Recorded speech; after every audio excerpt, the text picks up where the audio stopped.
Good morning, friends. Ivan here. It's just a couple of minutes early, but we got a big day. There's so very much going on, so I thought, you know what? Let's jump on it.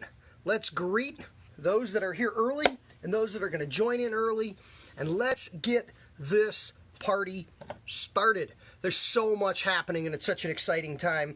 I've got this program here at 9 o'clock this morning. My John Amico Professional Hair Care product brand has our morning meeting coming up in just a few moments. That's going to be at 10 o'clock when this meeting is over, and got a ton to talk about and share today. So welcome in, settle in, and we'll start talking about our topic of the week, how to flip a walk-in.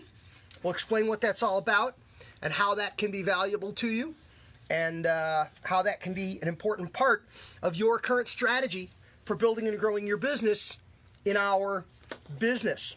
I do want to mention before we get started, you know, we go to $100,000 Hair Cutter first, and we do our reading of the day for the day from our $100,000 Hair Cutter guidebook. But before we go there, one of the things that's got me so busy is we are in an open enrollment period for my $100,000 Hair Cutter Academy. Whether you are a student, and we're seeing a bunch of students checking in this morning. Of course, my friends from Milan are joining us today, as they do on Mondays. Happy to have you all here with us. Whether you're a student, an industry veteran, established stylist, a licensed professional barber or cosmetologist, if you are looking to level up, my $100,000 Hair Cutter Academy is an opportunity you do not want to miss. Now, registration opened on Saturday, and registration only runs through Thursday. We have a window of registration. We onboard, we bring on students and participants and members of the Academy in blocks. This gives us the opportunity to welcome everybody in, get them up and running, get them supported, and get them on their path to success in batches. And then we just focus on helping people. We don't sign new people up. We don't allow new people in. We focus on just helping people build and grow their business in the professional beauty and barber business. And then there will be other Academy sign-up periods. This one very well may be the last one of 2020. And we'll have another, because we're going to get busy with the holiday season. November, December kind of get cranking with shops and salons with the holidays and everything. And we may just go until January 1 before we launch the next wave of signups for the Academy. So this is your chance. I want to point out the Academy cost is less than the cost of a haircut per month. As a hair cutter, you would be investing the value of a single haircut in yourself and your future on the way and on the road to being a $100,000 hair cutter. Now, for those of you that don't know about it or understand, let me just quickly explain what you get. The $100,000 Hair Cutter Academy is an online educational academy in which monthly new modules are opened up or released to you. There's video content. There are downloadable documents to support the program. And we take you on your $100,000 hair cutter journey. There are also quite a few additional support features or elements to the program. These include, but are not limited to, 24-hour 365 text access. You want to talk to me? You simply text me. I am there to help you along the way. We have monthly office hours meetings. We have monthly Zoom team meetings for ongoing support and assistance in growing your business. And we also have something we're calling the Resource Library. The Resource Library is a place in the Academy online where you can access and download a variety of powerful tools and documents to help you build and grow your business. And we're constantly adding to that resource library. I'm currently just created a new document going into the Resource Library. I'm just waiting on the editors to fancy it up for me so it can be ready to post, but there's a new one launching. So everyone who's already in the Academy is getting additional bonus features added as they go. So there's lots going on. If you've got questions or comments, please reach out to me. The link for the Academy will be posted in this video. It's all over my social media. but simply ask. There's a brand new blog post today on my website at ivanzoot.com that contains the Academy link. So if you want more information, go to that link, gather all the information you need, and please join and sign up for the Academy during this limited Academy sign-up period. That's enough on that for now. Let's go to the book before we go to the topic. Today is October 12 of 2020. Let's go there and let's see what we've got.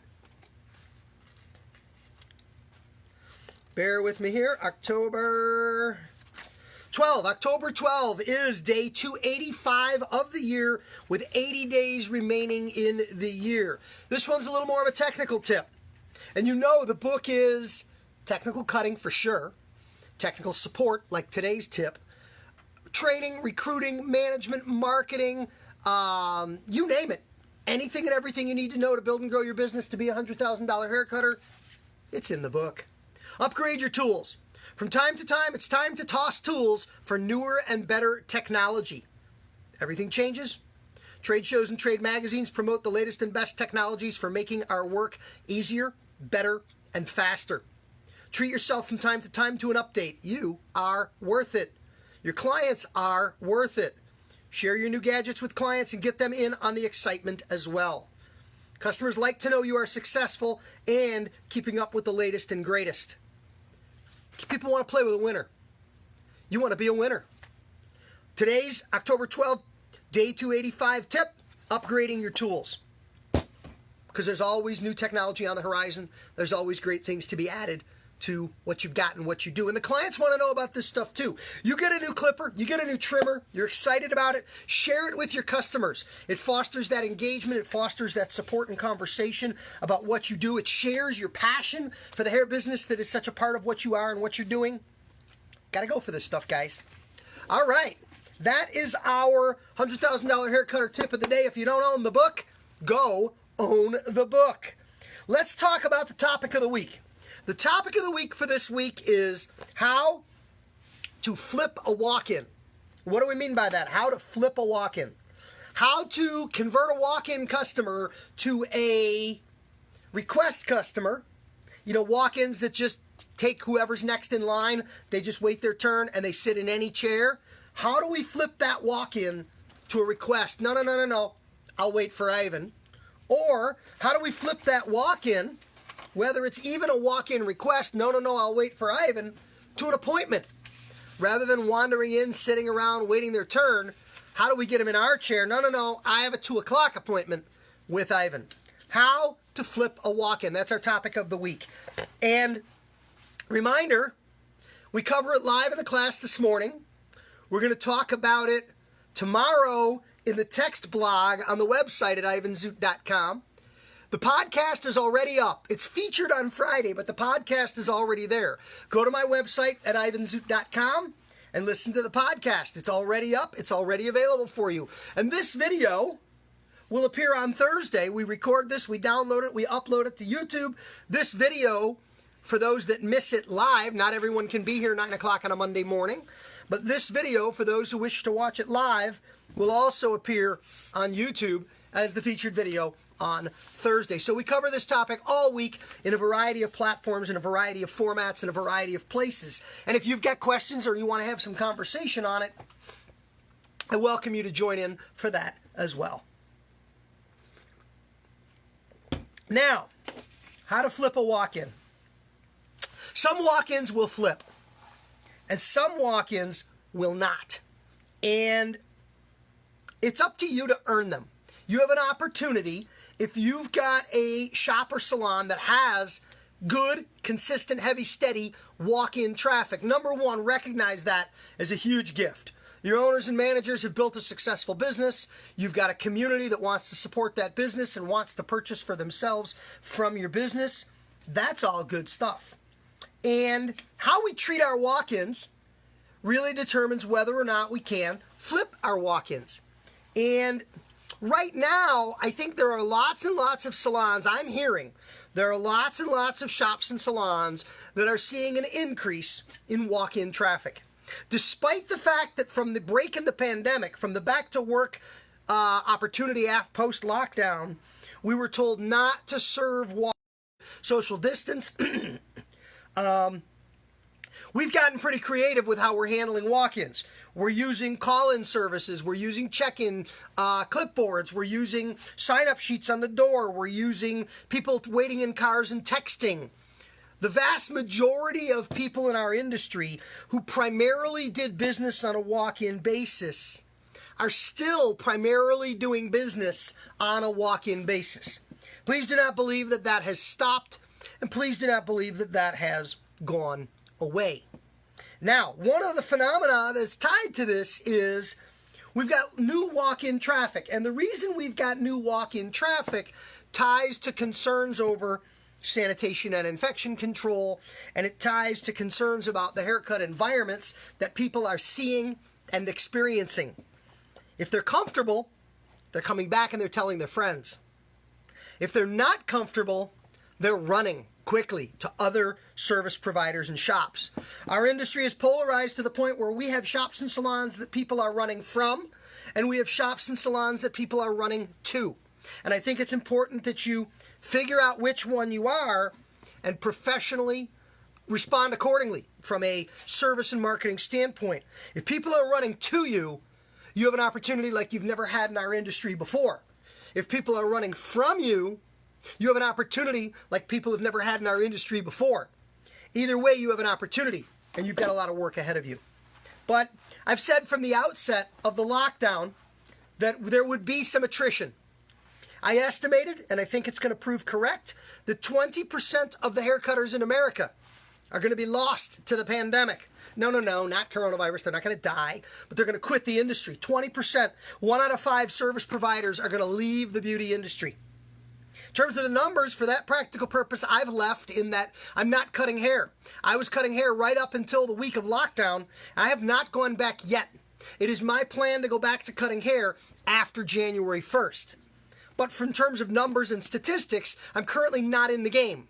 I will be back, don't you worry, but I'm not for now.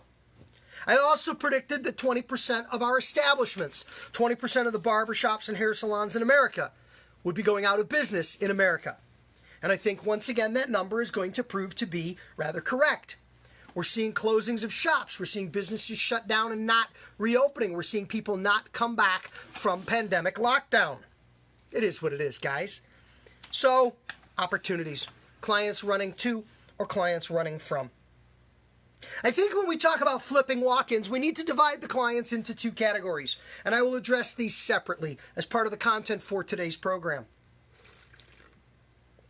There's 2 categories of customers out there in the walk-in category.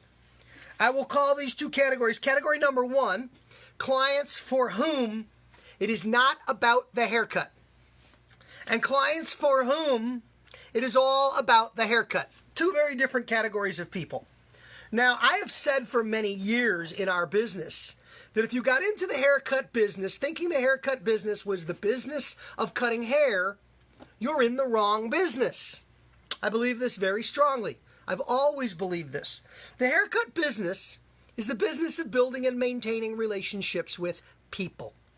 Haircutting is in many cases secondary to the relationships. Haircutting is in many cases not the reason why people are here, not the reason why people are patronizing you, not the reason why you're in the business. It's relationships. Back from the days of President Bush's first re-election campaign for H.W. Bush, it's the economy. It's the relationship. Same conversation. So, not about the haircut and about the haircut. 2 categories of people. Let's first talk about the people for whom it is not about the haircut. It's about the relationship. There are people you will find who have been walk-ins for a long time.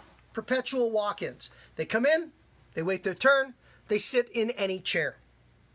How do you flip them? Well, don't focus on the haircut. If it's not about the haircut, don't focus on the haircut. Focus on the relationship. Consult solid, no question about it.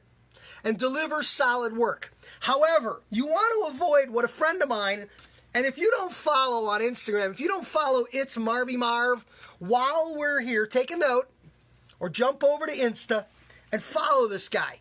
Young guy out of upstate New York. I really enjoy listening to him.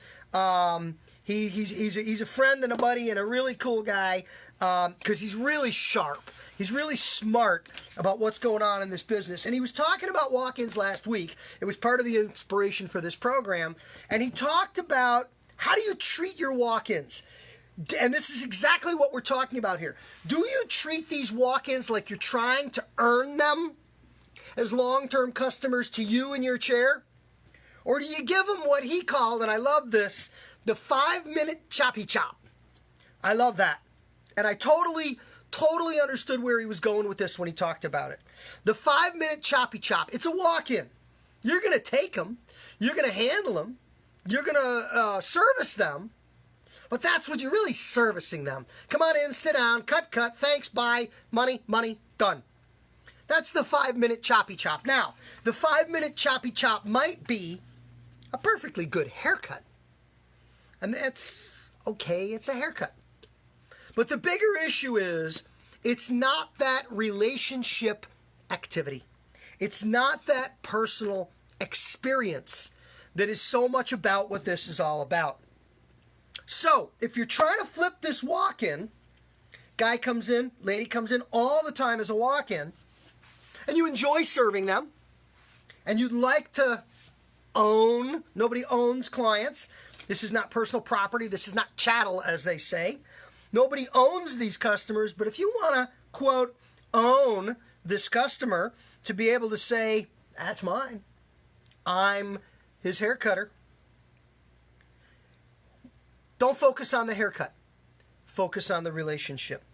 Treat the client as though they were already a request. Treat the client as though you already have their loyalty. And let's face it, you, the shop, you already have their loyalty. They're coming in and they're coming back. And they're continuing to patronize the business. Now, the owner's good with this. The owner's like, hey, we're fine, it's good, it's okay. But you're your own little owner. If you get nothing else out of this entire program today, not a single thing from this entire program, if you heard me say the last sentence that I just said, you're your own little owner. Did you hear that? I'm going to write it down because I got a sneaky feeling that might be back as a topic of the week. You are your own little owner. I want everybody to say that to yourself. I am my own little owner.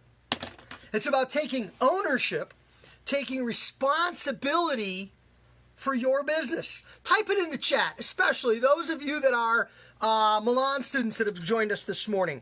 Go right into chat right now like you're commenting on the post and type in the phrase, I am my own little owner. Put that in there right there. If you understand that, if you take that to heart, if you take that commitment, I am my own little owner, and you own the business, you got nothing to worry about. This business will take good care of you because you will take good care of your business. Nora, the first one to throw it up on the board. Thank you, Nora. It's good to know somebody's listening. Appreciate you. You got it. All right. Treat them like you already got them. Treat them like you already got them. What do I mean by that?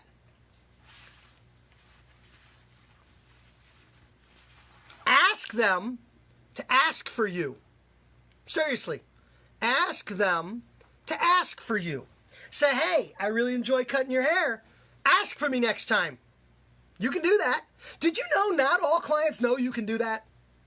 Did you know we take for granted that people can ask for people? But did you know, I'm thrilled to see, Ann Gabriel Hernandez name just flew past me here, and a whole bunch before that. But thank you guys for getting in on the typing here. It just makes this a little interactive, lets me know you're with me. There's my thumbs up for all of you. Not every client knows that requests are okay. You know, there are some shops out there in which you're not allowed to ask for people. You're not allowed to request. There are some shops, I hate when I see this. There are some shops out there that charge for requests. Hey, a haircut, $10. You want to ask for Jimmy? It's 11. They're punishing the customers. They're punishing the employees for being good. They're punishing people for wanting people to want them. No, that's not good. I don't like that. I don't like request charges. I don't agree with it, never have, wouldn't participate in one. Ask them to ask for you. Make sure your customers know that they can wait for you. And you see this in the walk-in shops all the time. There's a barber shop I go to. I'm going there tomorrow to get a haircut in which you'll have guys on the bench, and a barber who's free will point to the next up customer, and the guy will go, no, waiting for Jimmy. Perfectly okay. No one's feelings are hurt. No one's pride is damaged. No one's upset by it. No, I'm waiting for Jimmy. Wait for Jimmy. Good job, Jimmy.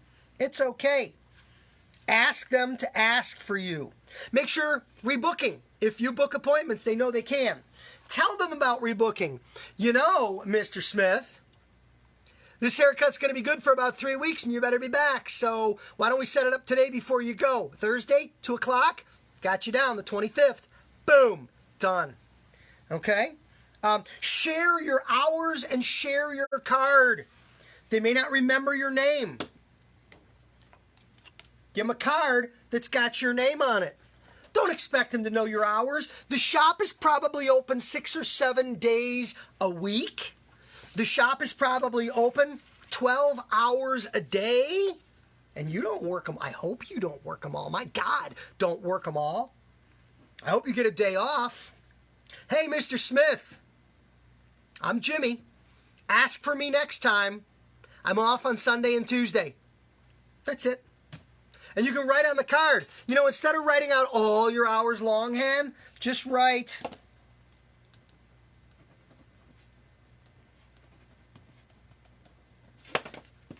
no Sunday, no Tuesday. Put it right on the card. Boom. Give them a card. And that's the end of it. It's just that simple.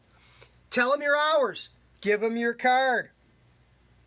Ask for their friends. And this is an important one here. Asking for referrals is something we should be doing all the time, anytime, anyway. Of course, we know that. But asking for referrals, again, reinforces that asking is okay. Hey, Mr. Smith, I'm here every day except Sunday and Tuesday. Ask for me next time. And do me a favor. Here's a couple cards. Send me your friends. It shows that you're taking the initiative. It shows that the relationship side of the building is something that you're treating as important. Sell them product. Even though this particular client is a client for whom, quote, it's not about the haircut, it's about the relationship. Selling product, recommending take-home hair care product is one of the ways that you demonstrate that you care. It's one of the ways that you show that the outcome of the service and the client's satisfaction and happiness is important. And the bottom line is, happy clients come back, and happy clients send friends, and happy clients will ask for you. It's important stuff. All right, that's for the client for whom, quote, it's not about the haircut. Let's talk about the client for whom it's all about the haircut. And there are clients for whom it's all about the haircut. There are clients for whom the haircut, as the experience, is the important part of why they're there. Now, as we get to understand these clients a bit, understand their motivation, we can figure out how we can flip them. How do we flip these walk-ins, these perpetual walk-ins, into request clients? You know, haircuts are important in my house.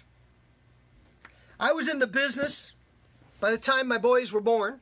I got in the business late, but when I was in beauty school, I think my wife was pregnant with our oldest, and my boys have known about the haircut business their whole lives. Haircuts are important in our house. My boys know that the lights don't work, there's no food in the fridge, there's no gas in the cars, until somebody gets a haircut. As a result, haircuts are important to us. And it's hard for us to understand, when haircuts are as important to us as they are, that there are people out there for whom haircuts are not as important to them. I say this all the time, and people laugh when I say it, but it's true. There are people who view a haircut like an oil change in their car. There are people that view a haircut just as, very simply, regular scheduled maintenance. Something I gotta do. They want to do it quickly. They want to do it cheap. They want to get it over with so they can get on to what they believe is important to them. Part of growing up, part of becoming mature as an adult is understanding that what is important to one person may not be important to another. What's important to me may not be important to you. People are different, and that's okay. Many of these clients consider themselves to be shop clients. Oh no, I get my hair cut at Jimmy's barber shop. Not necessarily by Jimmy, but I go to Jimmy. They have a level of loyalty. Don't think that walk-in only customers do not have loyalty. They're not loyal to you, but they're loyal. They're loyal to the shop. They're loyal to the community. They're loyal to the business. And in their head, it is loyalty. Many of them, if you ask them, will tell you something like, you know what, buddy? You know what, honey? I've been coming in here longer than you. I've been getting my hair cut here longer than you've worked here. In many ways, they have a sense of ownership of the shop. In many ways, they believe that they are more important to the business than the haircutter is. And they're right. It's true. They are more important than the haircutter is. And a lot of them will say, you know what, honey? I was here before you, and I'll be here after you. After you've moved on somewhere else, I'll still be coming to Jimmy's barber shop. Nothing wrong with that. Respect that. That sense of ownership as a business owner. Your boss, the person that owns the shop. I am my own little owner. Think about it in terms of your chair. They appreciate what they've built there. It's not to be disrespected. But you can flip them. For the time that you are working there, now that you've started working there, you can own that client. That client can be flipped to request you.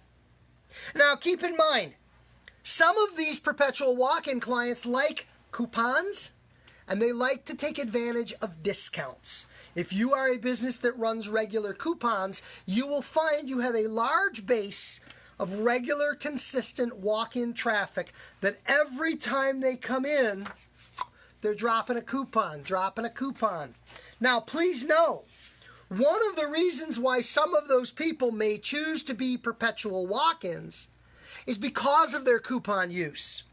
One of the things that we have found in surveys and in talking to clients is that clients that use a coupon every time don't want to continue to go back to the same haircutter because they have concern about the idea that they're requiring someone to eat that discount repeatedly. You know, different shops handle coupons differently.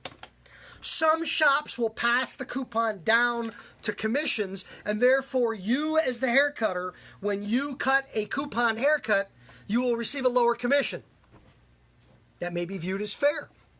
There are other shops where the coupon, the owner takes the hit, and the haircutter is still commissioned or paid the same whether a client uses a coupon or not. Clients don't know how that is handled, and clients don't care how that is handled. Bob Smith, I love you, buddy. Free or full price, no discounts. Boom. Truer words never spoken. Bob, I agree with you only about 1,000%. Bob, however, for the purposes of this conversation, we have to recognize, we have to acknowledge, and we have to accept that there are some haircut merchants, there are some haircut businesses that do play with with coupons. It is what it is. I don't do it. I won't do it. You shouldn't do it. But there are those who do. Full price or free, no discounts. That's my Bob Smith contribution of the day. I'll take it. Thank you, Bob. But know that those coupons do play an issue in some of your perpetual walk-in customer behavior. The biggest way to flip these walk-in customers, these perpetual walk-ins, these die-hard walk-ins, the biggest way to flip them is to treat them as though they are not walk-ins. Take ownership of them and take ownership of their experience. Treat them like they're not a walk-in. This is exactly what my friend Marv was talking about with the 5-minute choppy chop. You would never do that to a regular customer, a repeat customer, an appointment customer, a request customer, a customer that you felt you owned. Don't do it. So, when the perpetual walk-in comes in, lay it on, my friends. Lay it on. Treat them like they are not a walk-in. Treat them like you already have them. One of the ways to do this is through what we call assumptive speech. Now, I will have you know that originally the topic of the week for this week was going to be assumptive speech. We were going to be talking about what I'm talking about right here. It's going to be a whole topic of the week on a whole other week. However, assumptive speaking is choosing your language and choosing your words, making an assumption. So as an example, in this situation, Ivan says those perpetual walk-ins, treat them like you already own them. So you're going to say things like, when you come back to me in 3 weeks. Listen to that sentence. And give me a thumb or give me a comment. Say gotcha. G-O-T-C-H-A. In the comments, if you got me on this, say gotcha. You're serving a perpetual walk-in. He has sat with everybody and anybody. He always does. And you say to him, when you come back to me in 3 weeks, this will have grown out just enough to cut it again. It's not if you come back, and it's not if you just come back to the shop. It's when you come back to me. You're speaking assumptively. You're assuming the behavior on their part. You know, Mr. Smith, this is a 4-week haircut. So let's put you in the book to come back with me in 4 weeks. He may object. He may not say yes. He may not pursue, but he might. Taking that assumptive speech is about taking ownership of the client, their timing, and their experience. Clients will follow you. Clients will go with you on this. Clients will play along. I'm seeing the gotchas. Gotcha. Good to hear. Okay. Speaking assumptively, treating the client with a sense of ownership, I think is the biggest key to flipping those perpetual walk-ins. Make them comfortable, make them happy. Again, do all the things you would do with the clients that are not about the haircut. And in those cases, I mean things like sharing your hours, sharing your name. Make sure they know your name. You know, some shops, we have the name on the mirror. We have our names on our mirror in the shop I was working. Not on my back bar mirror, but on my opposite mirror. Have my name right up on the mirror so people know. That's important. All right, friends. That's going to be what I got for you today. We're going to wrap this up in just a minute, but I do want to touch back on the $100,000 Haircutter Academy. We are in sign-up period. We are in open registration for the $100,000 Haircutter Academy. Registration runs through Thursday, and then it closes. You must get in during the window. This is the monthly $100,000 Haircutter Academy. Academy participation. The cost is less than the cost of a single haircut per month. You get a video every month. You get the office hours meeting. You get the monthly support meeting. You get the text chat meeting. You get the online access library. You get all of the support and benefits on the road to becoming that $100,000 hair cutter. I've got a free webinar tonight. Free webinar tonight. Free webinar tonight, 8 p.m. It is a Zoom webinar. There is a link for it. If you don't have it, you can get it in the emails that were sent out through my email system. If you still don't have it, you can reach out to me to get it. But we're talking today about building better bird dogs, about empowering your clients to send their friends. It's about referrals. You guys know the book, 100 by 100. The book is free. Just pay shipping and handling, but this program is totally focused on new customer acquisition. And I don't mind telling you, one of the backbones of this is referrals. The masterclass webinar is tonight at 8 p.m. You are all invited. It's totally free on Zoom. I will put the Zoom link up in this posting. So if you don't have the Zoom link and you want the Zoom link and you want to join the meeting tonight, just come back to this video in a few minutes. I'll go into the comments and I'll post the Zoom link for tonight's webinar. I look forward to having you there. I look forward to sharing with you. Get your books, $100,000 hair cutter, 100 by 100, and bigger. There's a great 4-pack on the web with a fabulous discount. ivanzoot.com or Amazon is where you go to find books. Thank you for being here. Thank you for being a part of the program. Flip those walk-ins. Turn them into repeat requesters. Turn them into long-term customers. Thanks for being here. Have a great day.